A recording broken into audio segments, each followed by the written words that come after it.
Okay, ready to get started? Yeah. So, my name is Anita Karr. I'm here in Arkansas. And for my professional development class, I chose acting career, which uh, I'm a newbie in the acting circle, but I'd like to pursue more of an acting career. And I have reached out to someone I've been following, Jonna Volz. She was in Springfield when I met her, and now she's moved on to Florida to bigger and better things. Wish I could live in Florida. Florida is treating you quite well, I must say. You look fabulous. Thank So, you. if you would just introduce yourself and give us your full title.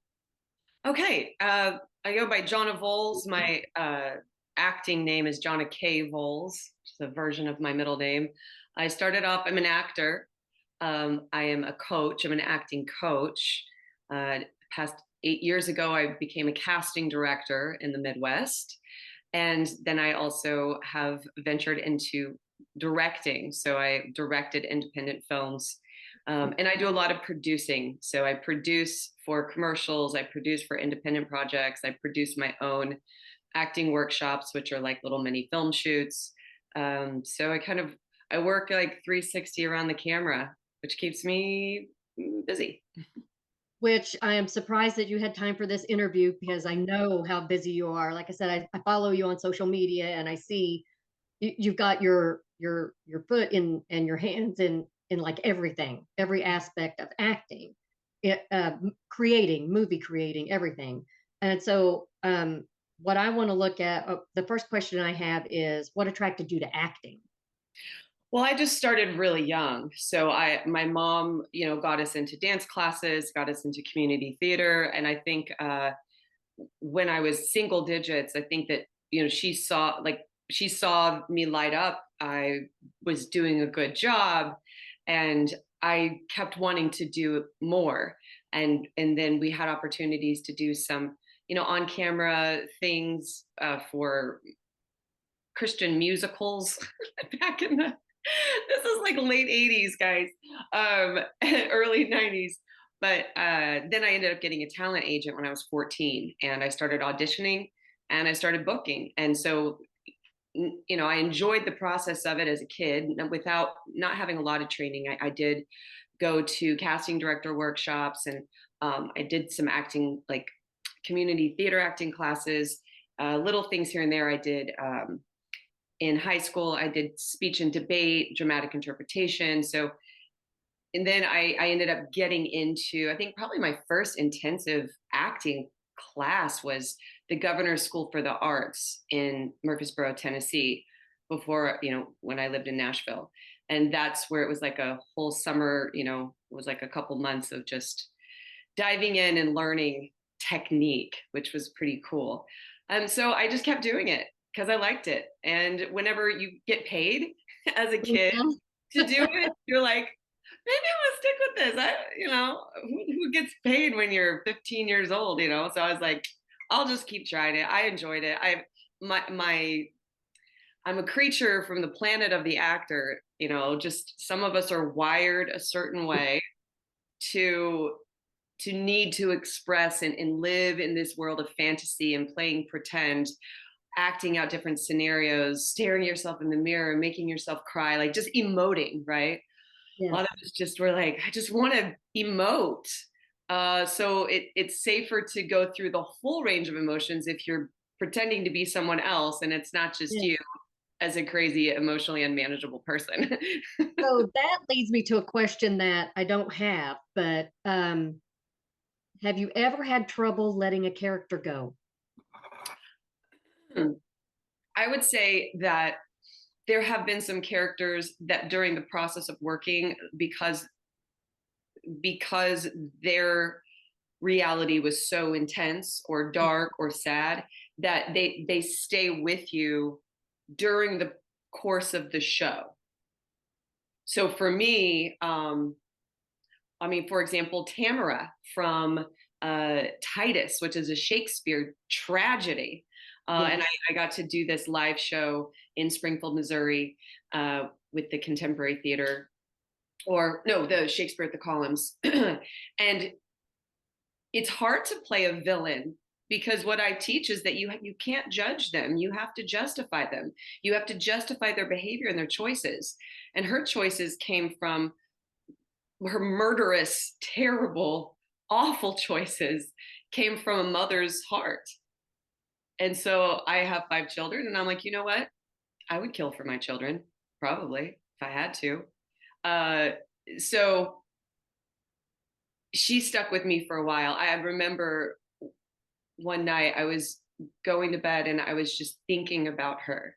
And I was thinking about her life and what it might have been to have experienced what she experienced when they killed her son, and I just started like crying for her as if she's a real person and this was a real situation, just as we do when we watch the news or we find out these terrible things that happen to children sometimes. And we're just Yes. like, I can't, Yes. and so her life became real for me.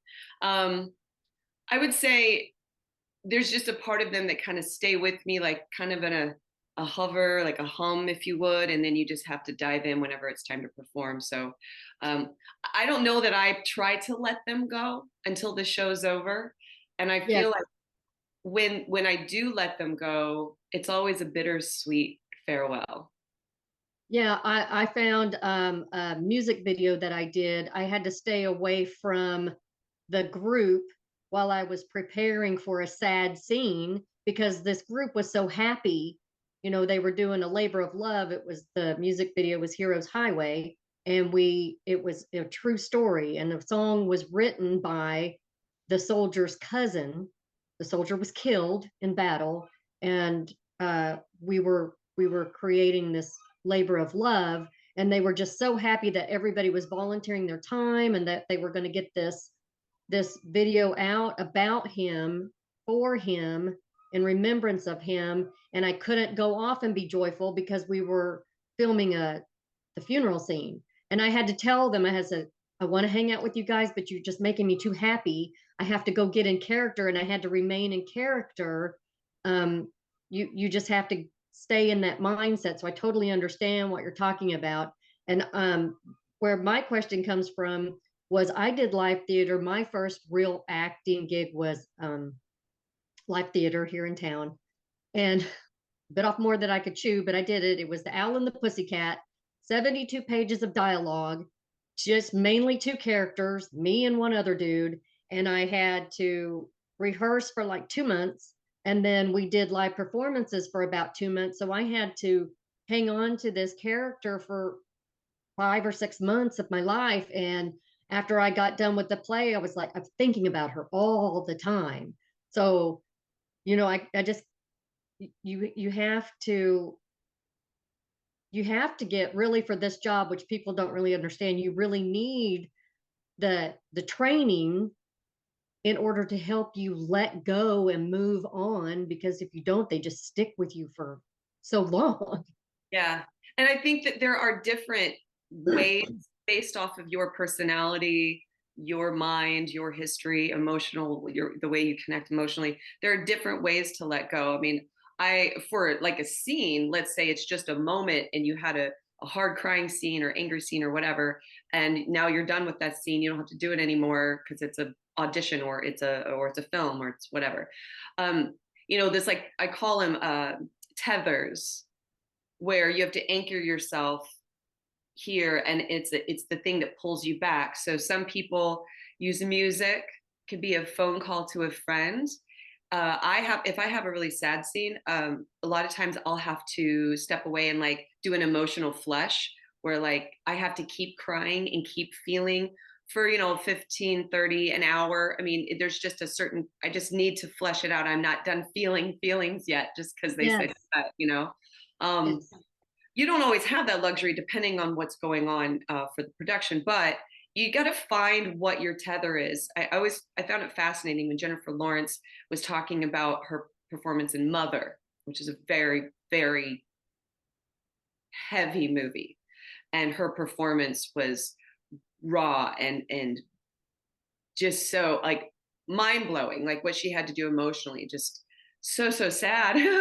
And she said she had to create a tent on set where she would crawl in, and it was a shrine to the Kardashians, because it was the one thing that helped her connect to reality that was not the film reality or her character's reality. She needed something that was so opposite of what she was doing just to remind her what was real and what was not.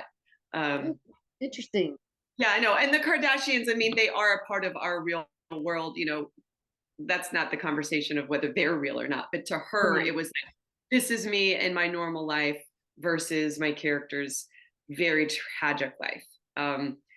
So whatever your thing is, it's important for you to find it, and that's what classes are so good for, because you get to try different characters and different emotional situations that you might have been like, I don't know, but then you try it in like in a class setting or a workshop setting, and then you go, oh, this is a feeling I've never had before. What do I do? And then you try something and you go, oh, that worked.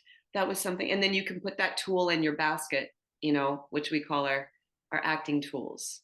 Yes. And after I get my bachelor's degree, which I will be finished with in the spring, I'll be graduating.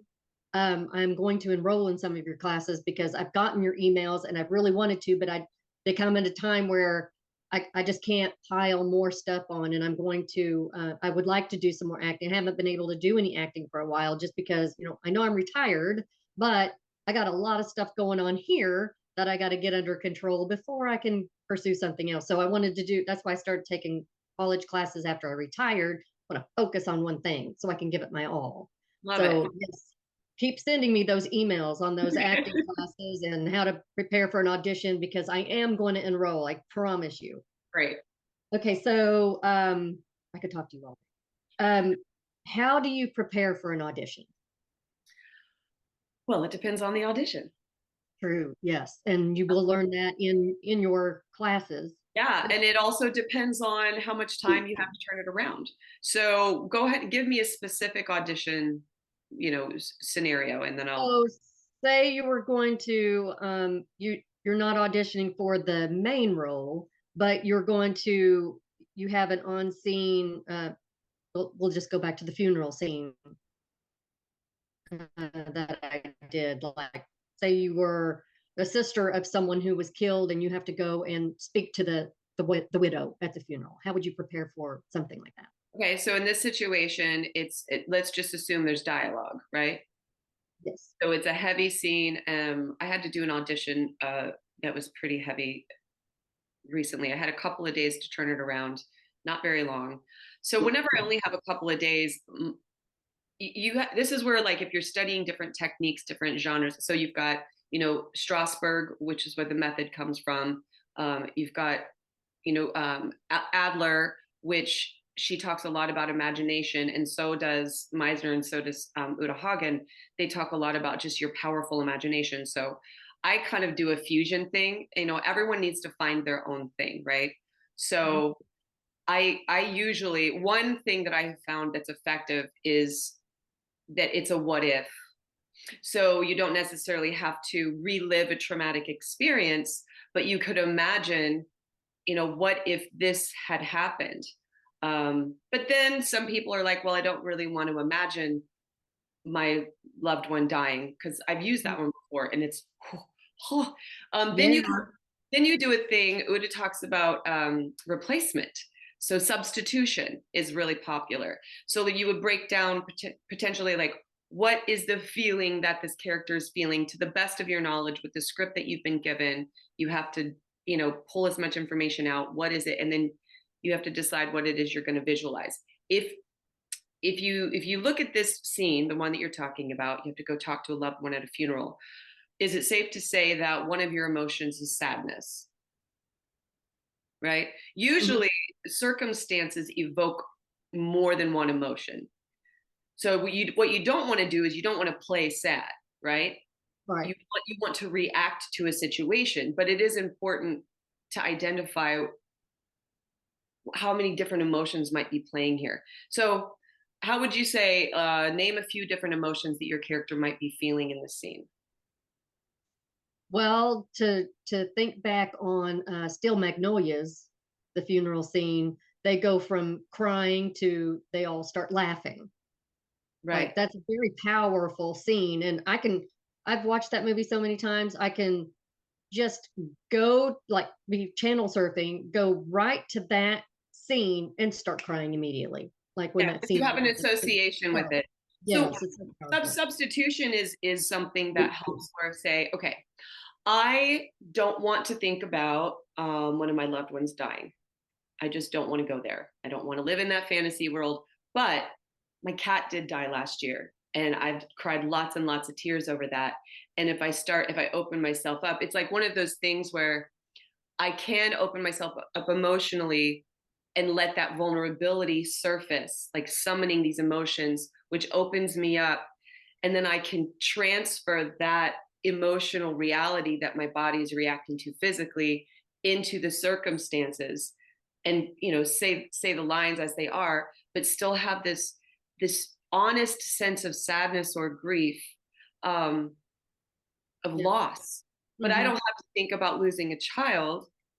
I can just let my emotional, like the loss of my cat, who was like my child, you know what I'm saying? But I'm not going to be thrown into um, a trauma that I can't recover from, if that makes sense. So there's Right. a lot of different Yes. techniques. Like, so method, one of the biggest critiques about the method is that it can surface traumas that you're not ready to deal with, and then you lose control and you're no longer in the scene. You're reliving your own personal life Oh, experience, and you need to go to therapy, right? Everybody yeah. needs therapy. um, the imagination is powerful, and this is the part, like the childlike imagination that Meisner talks about, is that you create a situation and you believe in it, and this is where we're playing pretend. You're living this fantasy. If we daydream and we meditate on something, we can see it in our mind as long as we're visualizing, and then we'll start reacting emotionally to the thing that we're visualizing. So, visualization and really seeing with your imagination, letting the things play out, that's where the kind of the what if can come in handy. You just have to kind of like choose where you're comfortable going, uh, Yes. for sad, sad stuff for sure. Because in film, you're going to have to do it again, and then potentially again, and potentially again. Um, and sometimes you burn out, dry up if you use all of your emotions in the first one, and then you have to do it again. You're like, I don't. It's all gone. Oh, yes. Yes. Yeah. So I mean, that is more of like a technique. Now, if you're preparing for a role that you've booked, there's a different approach to it because you have a schedule, for the most part, okay, it's going to be within an hour, a few hours, you're going to sequester yourself, you're going to go somewhere else. And I think that good directors will know to tell their crew and their cast, like, we need to keep this set quiet and calm in respect to the actors that have to do their work. That's why actors have trailers. But if it's an audition and you only have a couple of days, I borrow from my own life all day long. I'm just like, what is the thing that is the most recent thing that I can honestly imagine? And I have to activate my imagination. And would you suggest that in preparing for any kind of audition, spend time alone, like a lot of time alone to think on it and prepare yourself? I mean, even if it's like a happy role, sad role, scary role. I mean, do you suggest like blocking off a certain amount of time during your I day? don't know. I wouldn't say across the board that everyone should plan on spending a lot of time alone. I think that there's a time that you have to spend where you study. Some people have access to other people to be like, can I run my lines with you? Can I talk through this? It depends on your learning style. Not everybody's the same. Some people like to write things out. Writing out the inner dialogue is really helpful, just kind of doing the academic part of it, Mhm. understanding what's going on. You have to memorize your lines, right?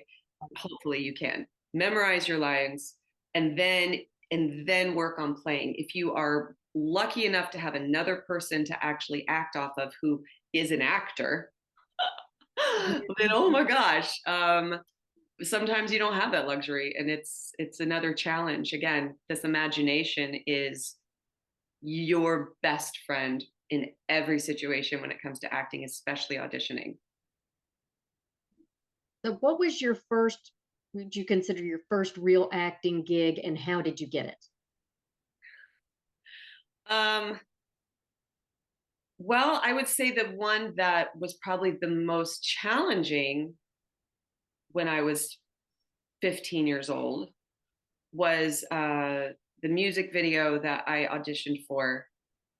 Because in the music video, my character is sad, and they literally said I didn't have a script, I didn't have a song, I didn't have a story, I didn't have anything. They're like, just show up, you're auditioning for a music video. Literally knew nothing. And they're like, okay, so here's the situation. In the moment with the camera on me, no time to prepare, no time. They said, okay, we want you to, you're leaving your mother forever. You're saying goodbye, and we need you to walk away from the camera and turn around and cry. Ready, go. There's no preparation there, Anita. There's No, no preparation. This is no. this is where you need to be able to capture your visualizations. So as a 15-year-old who had very limited training, my instinct was to pretend like my dog was dead. And I loved my dog. My dog was my baby. I mean, she was my everything. And so I was able to actively like put that situation, imagine her dead, and then have an emotional reaction where I cried in this situation. I was able to pull it off. I booked it, and then on set, of course, they're like, "Here's that scene where you have to cry, and we're going to put a camera on your eyeball, like this, and ready go." Well, of course, now there's this whole crew around me. It's cold. I'm like very cold. The camera's on. I'm pressure. The tear was like stuck right here, and Oh, it never fell. It never fell. But they still put it in the shot, and you can see it if you look up the music video "Fancy" by Reba McEntire. There's this one shot where you could be like, "Oh, that's the one with her eyeball and the tears right there, and it didn't fall." That was the scene I had to do in the audition. and that is an iconic music video. That is fantastic. I was hoping you would mention that. Yeah, So, I saw on your website that you're SAG-AFTRA eligible. yeah. Well, So how yeah, how actually, go ahead. important is it to be a member? How is it important to be a member? Because obviously it's not imperative. I know it helps in some situations, but since you're eligible, and you're not one, but you still get all of these roles. I mean, how important is it to actually be a member? Well, the last time I did union stuff was whenever I was on Better Off Ted, and that was before the merger, and I was AFTRA, and then they merged. So I became SAG eligible when I was 16, when I booked a TV show called In the Heat of the Night with Carol O'Connor. Oh, I love that show. So I booked that, uh, and then that was my first SAG job. I got paid union. I still get checks 30 years later. They're like $7.48, but I still get them, and it's on Prime. And that's what part of the strike is all about, is residuals and streaming platforms and all this stuff. But I but there's a thing called Taft-Hartley, which was a rule that was established years ago, decades ago, to protect actors, because it's the chicken before the egg. So you're allowed to do 2 union jobs, getting paid union, getting the residuals and all the benefits of the payment stuff with union, without having to spend, back then 900, now 3,500, $30,000 to join. And then you have to pay your annual membership fees. But so I Taft-Hartley for that. So I stayed non-union, which is good because I moved to Florida, and all the work that I did for Nickelodeon in the 90s, it was all non-union. That's just how they were doing it. The commercial work I did, it was all non-union. When I lived in LA, before the merger, I was doing commercials for Kmart, or for Target. It was non-union. We were all doing a lot of non-union stuff, which is, they'll give you like one chunk of change, and then they'll say, "This is the buyout, and we're not going to pay you anymore," and that's what's happening. So I, because I'm living in Florida now, and it's a right to work state,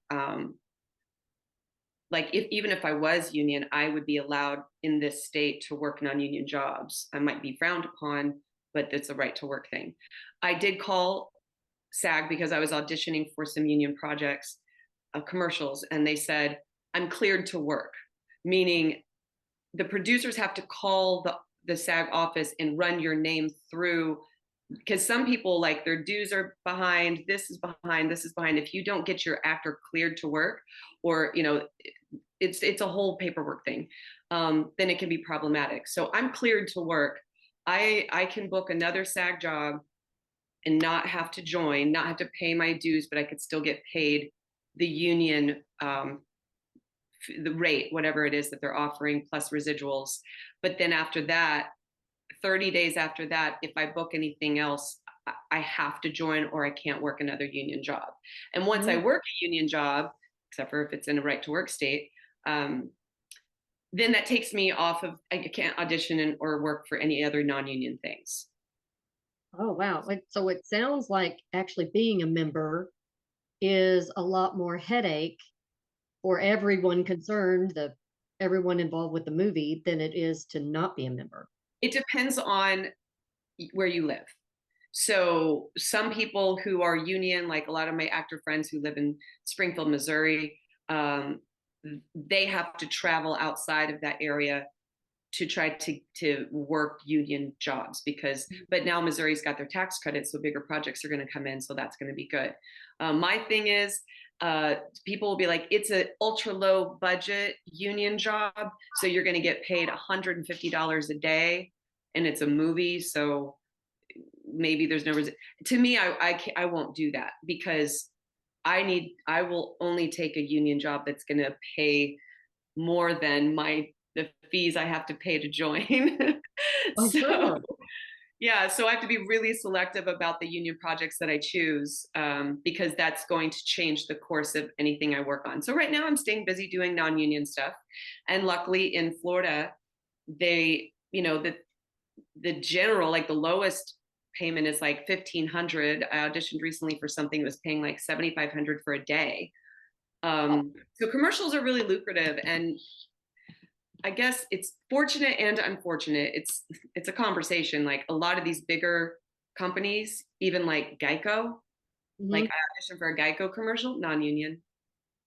So many of them are going with like just buyouts and non-union, and instead of going the other route. But maybe this strike is going to fix things and make it better. I don't know. I'm just trying to stay busy. I think you're doing a good job of that. Um, so how do you become a member of SAG after? Do you have to work so many jobs, or can you just call them up and say, okay, I want to join. Here's my fees. Here's my Yeah, you dues. can't you can't just join. You can do that with, like, I think the directors there. Well, there's certain rules with the unions, like you have to have so much experience.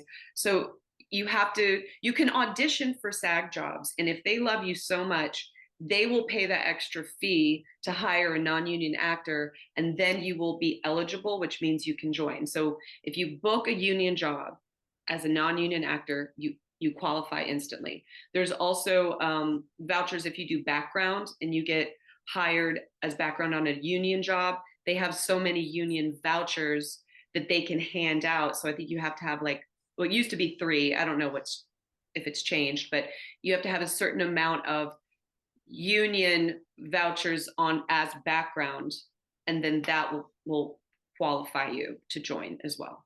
So you have to get hired. And just because somebody is casting for a movie, that doesn't mean that they have to have member actors, right? Like say I write a movie and I'm not in any union, I don't have to be in the union to get the movie made and produced and put in theaters. And No, what's the benefit of say as a well, casting director? as a casting director. Well, as a casting director or a movie producer or writer, what's the benefits of actually having the union behind you? Well, the way I see it, and again, this is a conversation because we have the strike going Mhm. on. From my perspective, as a non-union or like an independent film person, it's like the paperwork that comes with union projects is like overwhelming, right? But there are benefits because it's SAG regulated, meaning you have to follow a lot of rules. What it does is it also gives you the clout to where um, you can hire bigger actors. If it's a union project, you can hire union actors, which sometimes I mean, the ones who have names attached to them who would ensure distribution, if you have a celebrity or someone with a lot of credits, it will instantly give your project credibility, and then you have a higher chance of actually getting distribution and making money on the project. Mhm. For the actors, it's nice because the payment is regulated, the hours are regulated. Like there's a lot of rules, like production can't take advantage of you. Um, and because that's the thing, the reason why we have unions, right, is because people get taken advantage of, get overworked, underpaid. Yeah. So the union keeps an eye out for you to make sure that you're being taken care of. But as far as like why a production would go union, usually has to do with the types of actors that they want to include. And honestly, I don't produce union projects right now. My friends do. So I don't have like a great answer as to why. I know that the one that I'm attached to called At Nyang which is going to be filming in the Lake of the Ozarks in the spring. That is a union project. Gina Goff is the executive producer. She was inspired when she saw the short film that Chase Elliott and Bo Shore produced. I did the casting for it, did the coaching for the lead actors, and they did such a good job that they attracted an executive producer who says, I want to make the feature film of this. And so it's going to be 3.5 million because they want to bring in name actors, best case scenario, John Hamm says yes, like that kind of level of actor, but Yeah. you have to have $250,000, $500,000 potentially to pay these actors, Yes. Yeah. in order to get them to agree to something that's independent, with no name director. So if there's a lot of Yes. to it, yeah. Right. But if we get, let's say, if we get John Hamm to agree, then there's a formula. Instantly the movie is going to get distribution. Instantly there's a number they can say, because of John Hamm's name, he's literally worth this much money, based Mhm. off of like an algorithm. And even if the movie's no good, it's still going to make money. Right. Yeah, he's good. I like him.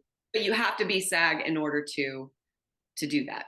Yeah. Yeah, I understand the benefits. Yeah, that's interesting. I never really even thought about it before. It was all confusing, and why it would even matter, but it does matter. What classes in college most prepared you for acting? Or was it even actual college classes? Did you just take uh like you offer acting classes and audition classes? Did you go to an individual? Did you actually take some college classes that helped you with your career? I would say both. When I was younger, I went to casting director workshops in the late 80s and the early 90s. And that was really helpful for me to get feedback. And it also gave me relationships, connections, and networking with casting directors who called my agent directly and said, send Jonna because we remember her work in this workshop. We're doing on-camera stuff was a big deal. As far as just acting, like core acting stuff for theater or film or whatever, I went to Southern Methodist University in Dallas, Texas, at the Meadows School of the Arts, as a BFA acting major. And the semester that I was there, because I got pregnant and I had to like take a pause from school. But that's where we really dove into technique, and I learned some really cool things that I still teach today, like how music can affect your mood and interpreting text emotionally, even turning songs into monologues. That's something I did when I was 18, and I've had my actors doing song monologues, which is really, really cool. Um, in the in Missouri State University, I was there as a bachelor, acting major, and we explored Meisner. That's when I first learned about Meisner, and doing the back and forth, repetition, connecting, listening. Working with Kurt Heinlein, who is fascinating. I mean, he's great. He's great at what he does. Sheila Gordon, she was my voice and movement teacher, and she's the one that really was like, it helped us understand our body as an instrument and our articulators, and energy work. And we do like Pilates for that actor and Qigong for that actor, and like energy flow stuff. And I teach that stuff today, just the things that I learned in those classes. It's so yeah, doing it, and then, but also when I was in college at Missouri State, I was also a film production minor. So then I was learning finally how to edit, how to produce, how to direct little short films, working with the team. And I'm like, oh, I like this. This is great. And so that gave me that bug of wanting to do more production. And I also got to work on, as an actor, a lot of the senior thesis films, which I was so lucky that the times that I was there, I got to work with the best of the best. And in the projects I worked on, the characters, the professionalism, these students were ahead of their time. So I got really lucky. Well, I am really learning a lot from you, actually, more than I thought I would. I just thought I was going to do an interview, and you're telling me so much stuff like Pilates for actors. I mean, who would have thought? But yeah, I could see that. I could totally see that. Um, what qualities do you feel a person should possess in order to be a successful actor? Oh my gosh.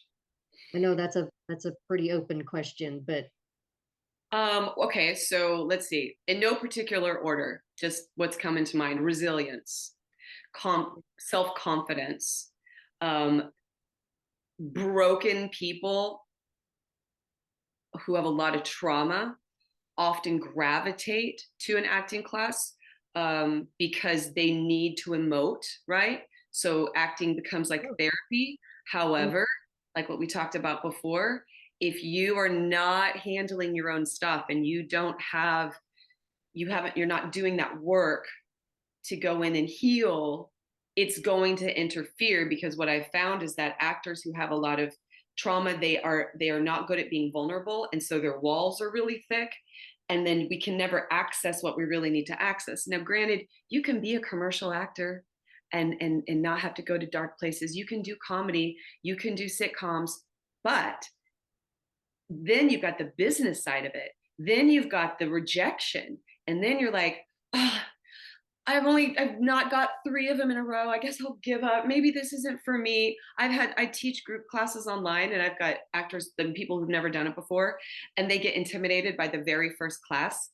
And they're like, maybe this isn't for me. I'm like, it's just one class. That was 2 hours of your life. Like, whoa, what do you mean? This is not something, some people want to get it right the first time.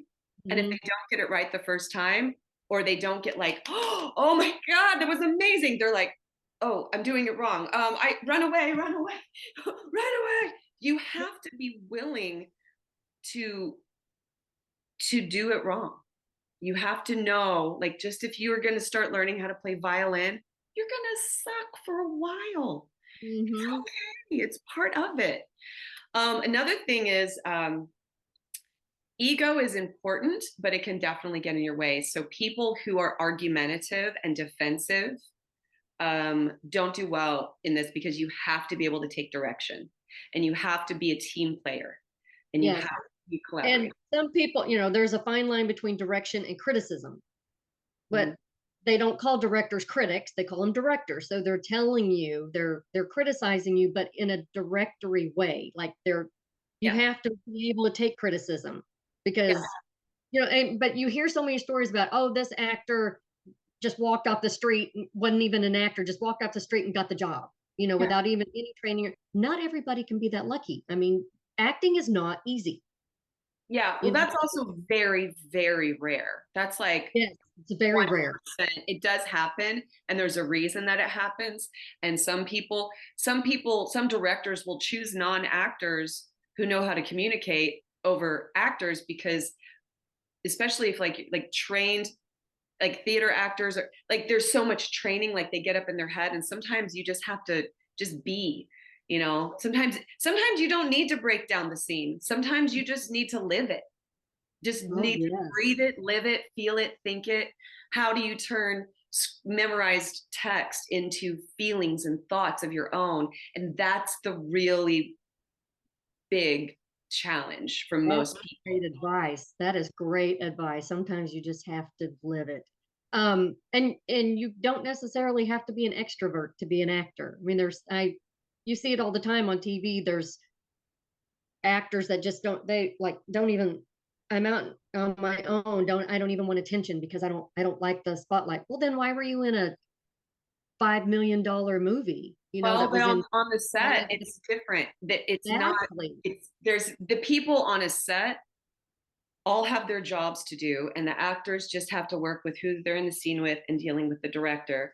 Yeah, you have to make the crew and everybody else invisible, but you don't, they're not all like, hey, over here, hey, we're watching you. It's not like, it's not the same thing.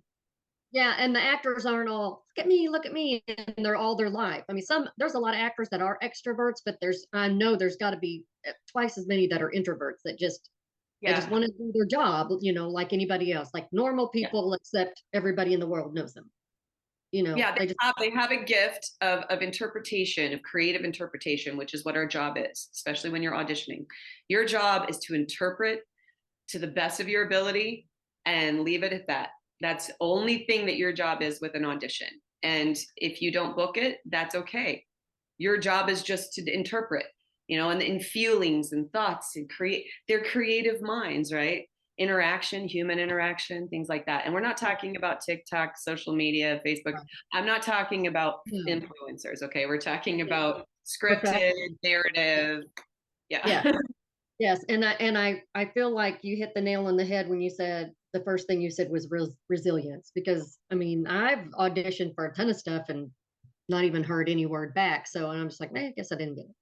So I'm pretty resilient. And right now it's just a hobby, but like once I get done with school, I would like to get back into more auditions and actually booking some stuff. So and I don't have a manager or anything like that, but I would like to get one, an agent. Um, would you say that's really important? That's not on my list, but would you say getting an agent is really important? It really is. Although I know some actors and actresses that they're so good at self-management and hustling. They know what they have to do to be on, like, to get the jobs that are posted on Actors Access, casting networks, and all the different platforms where auditions are posted. And they know to make sure they've got really good headshots, make sure they've got, acting real content, so that they get an opportunity to audition. And then they're really, really good at self-taping, and they turn it around. I mean, they treat it like, I'm going to work today, which is, I'm going to audition for potentially up to 5 different roles today. This is my job. Whether I book them or not is not the point. The point is that I'm auditioning, and at some point I'll book something, and that's going to pay for my time that I was spent working on my craft. Because every time you do an audition, it's also like as if you're exercising. Like if you've got a goal to be like workout, you're gonna that you're not gonna lose 10 pounds by going to one class. You just Right. have to go every single day, be Yes. disciplined, follow it, and then eventually you get the result that you want. All of that work pays off. Yes. Um, I was gonna But yes, yes. say. So what happens is an agent, a really good agent. So Kaylee Spaney, who's from Springfield, Missouri, when I was working with her back in 2000, when she was 2014 and 15 and 16, she had just got an agent in Los Angeles who happened to be like innovative artists. They were just a higher tier agency, which means they were getting breakdowns from big feature films, huge TV shows like Stranger Things, and other like transformer type stuff, like big stuff. And then we finally, and we auditioned, almost got it, didn't get it, almost got it. I mean, talk about Oh, rejection. I mean, she got turned down, but every time we did another audition, it was a completely different role, completely different thing. Um, going through the callback process, learning how to self tape. So every single one was another opportunity for me as a coach to be like, all right, how are we going to approach this one? And her as an actress who had mainly done theater, to be like, okay, how do I do this? So we just kind of worked together, and then sure enough, Pacific Rim Uprising came, and we interpreted the best we could, sent in the self tape. She trusted me. I, did whatever. We spent like a whole day on it. And it was between her and 2 other people. And she had 1 single college film credit on her IMDb, but she had a really good agent. mm-hmm. And so they ended up flying us out to Burbank, and we met with the director and the casting director. The casting director who directs all of the Marvel movies and everything like that. Like, had her like Oh, phone number on a cool. post-it note, a little heart next to it, is great. Mike Michael Knight, DeKnight. He was the director, and he gave her notes, and then we went back to our hotel that they put us up in, and we're like, all right, let's get ready for this screen test with John Boyega. And we had 2.5 whole days or more to just work 2 scenes and just try to work it and work it and work it. And I was there with her in person, and we just did a lot of character development, a lot of exploration. I prepared her for every possible scenario, took her completely outside of the circumstances, and then when she walked in to that screen test with him, the magic was there, and he was like, her. And then that started her huge career until 6 years later. She just starred as Priscilla in the movie Priscilla that is in the film festival circuit and is going to the big screen at the end of October. Oh, I just got goosebumps. Wow, that's amazing. How exciting to be a part of that.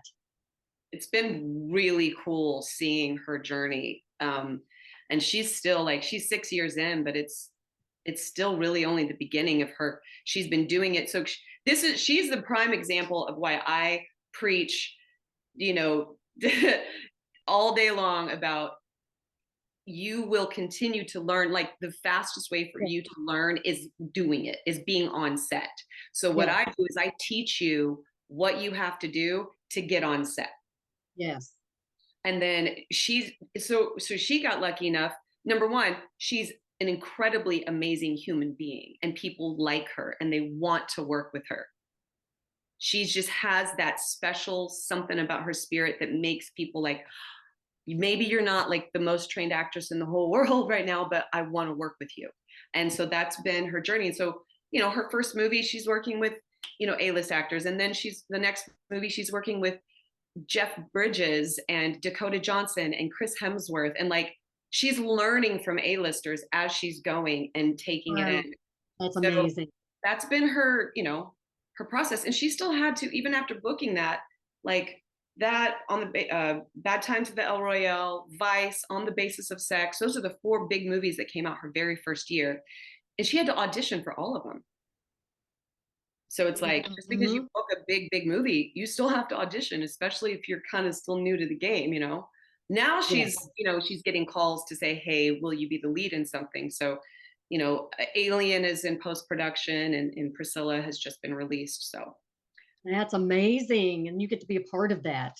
I just kind of get to cheer her on and just know Yeah. that I was part of that journey for her to get into that world, and she's holding her own. Well, when she wins her first Oscar, she better mention you. She better. Yeah. And the last question that I have, and what I was thinking about when we were talking earlier was headshots. So professional headshots are very important. I know that. During the COVID crisis, a lot of casting directors were saying, okay, I know you can't get because of protocols and stuff like that. Send me a selfie. Now I see that it's gradually going back to, hey, update your headshots.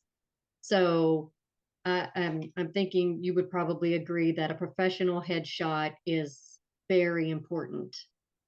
It's very important. It is the thing that opens the doors. So I'll talk about genre first. So commercials, you can literally get booked straight from your headshot. Now, I will tell you, as a casting director, when you submit for things, I'll go on social media and look at your stuff to see if you really look like that, because we're so used to people over editing things. If it looks over edited, like you really, I have to tell photographers this too, because they want to do portrait stuff that looks like a painting or like a magazine spread. The job of the photographer is to give you a headshot that where you're connecting with the camera, where it looks like the way you would look if you walked into the room and they're videoing you, because we're not doing Benjamin Button technology until you're a celebrity. They're not gonna, Yes. they're not photoshopping it. You are a moving video, so it has to look the way you look. And if they glam it up, they're doing you a disservice. My wrinkles, my agent, he's like, those are the wrinkles that are going to book you work. I need to look like I'm in my 40s. You because have wrinkles? I'm not seeing any. yes, No. I do. Yes, I do. Oh, I, uh-uh. I generally look younger than I am, and so I'll audition for things that are younger. But there are so many good roles for mature women, Mhm. especially commercial work. Yes, And I'm seeing more and more. I need this. If I go to my esthetician, I'm like, listen, we're not trying to erase these things. I need to look like I'm a wise woman. So, but No. your headshot has to look like you, and it's really important that you can show them that you can connect with the camera and you can emote. Like you're capturing a moment. You're not just like smiling for a pose. It's a feeling. There's a feeling that's translating through your headshot. And if it's a commercial headshot, it's the feeling of like, I can sell anything. I love this coffee mug. I'm very confident, because that's the same energy that they're going to need for the commercials. You're always smiling in commercials, always. So would you suggest that you have a couple of different expressions and you use that expression as to whatever you're trying to book? Yes, I would say expressions, yes. And then, but if you're going to go but then also consider characters, right? So, what is your type? What characters do you play? Showing them that you can have different looks is good. Even like, hair down, natural boho Jonna, and then you've got, the curly, or you've got business with a different outfit, maybe different makeup, different background, something that just feels a little bit different. But having different looks will be good because you can especially on casting networks, they ask you to choose the photo that you have in your gallery for that audition submission. So if I'm auditioning for so like recently I booked it was an infomercial for supplements, right? But they wanted to see me as like a fit person, and it's all about health and fitness and stuff. So I would submit one that's like showing my full body, showing me looking like, hey, what's going on, like Uh-huh. everything's good. But if I'm auditioning for this, this wife of this alcoholic who's upset, and I'm gonna choose a different headshot that just has more of a solemn kind of vibe Oh, to it. yes. Oh, But I yes. would say, change your wardrobe. Think of the character. And these are all just different versions of us, right? We dress Right. differently depending on where we're going. That's I true. live in my Pilates clothes all the time. Every once in a while, I'm like, well, I am going out in public. I should play my other character, Jonna going out at night character. Yeah, but you're in Florida, so everybody's all casual all the time. You could go out in Yeah, your bikini and people will be like, "Oh, she's in Florida. That's what we wear here." but I am going to be a special speaker, a teacher at a film festival in Cape Coral next weekend, and I'm going to wear my business lady look, authoritative. Like I know things. Take me seriously. Because see buttons. You see these buttons in this collar. This means you get to take me seriously, right? Because we have Yes. a connection. We associate seriousness with business attire, and it's a whole thing. It's just maybe someday it'll change, but that's just what Yes. it is. And we're learning that in professional development, which, I'm in my 50s, so I've been interviewed before for jobs. And so I know, if you really, dress for the job you want. Dress the part. Yeah. Yes. Yes. Exactly. So the last question I have in closing, what is the best or most important thing a person can do to pursue a career in acting? The most important thing.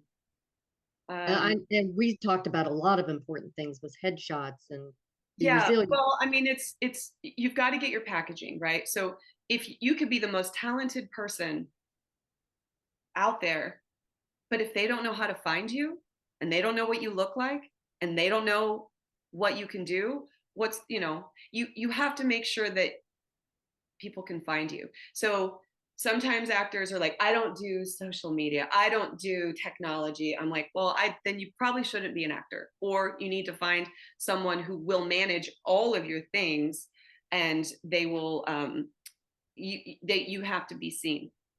You have to be seen. You've got it. It's just important. So you got to get your headshots. You need to be in training. So if you want to pursue an acting career and you're new at it, you need to be in training. That's the very first thing. Go get a coach, find a class, And if you want to do something for film and television, find a class that is focused on film and television. And you have to not be afraid to go where the work is, I would say, because you have moved all over the place. Yeah. You can't be afraid to move. Like some people won't leave their area. Like right now, I can't really go too far, so I try to find local things like Springfield, Branson, Little Rock, that stuff. But I mean, I'd be willing to go for a couple of days or a week to another state as long as my husband was okay with it. You know, Yeah. But here's the thing is I was in Springfield. I moved back in 2013. My kids were in school. And I wasn't going to pursue something that was going to make me travel because I needed to be there to get them to and from school, to go to all of their events, to just be mom, be present, you know? So that's why I really dove into what can I do while I'm here?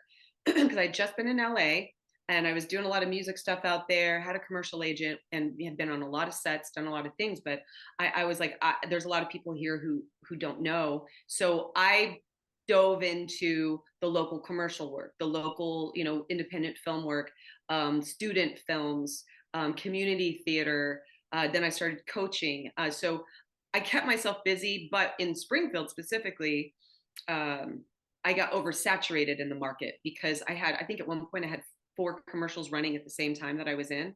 And yes, that's I just remember so, seeing some of those. and so at that point I was like, I'm just going to help other people get these jobs because if you become oversaturated, then all of a sudden, like you got all this work, yay, and now you're not going to work because they're like, yeah, we just saw you in all of the commercials. So, uh, so I was like, let's spread the love. Let me get paid to teach other people how to get that part, you know.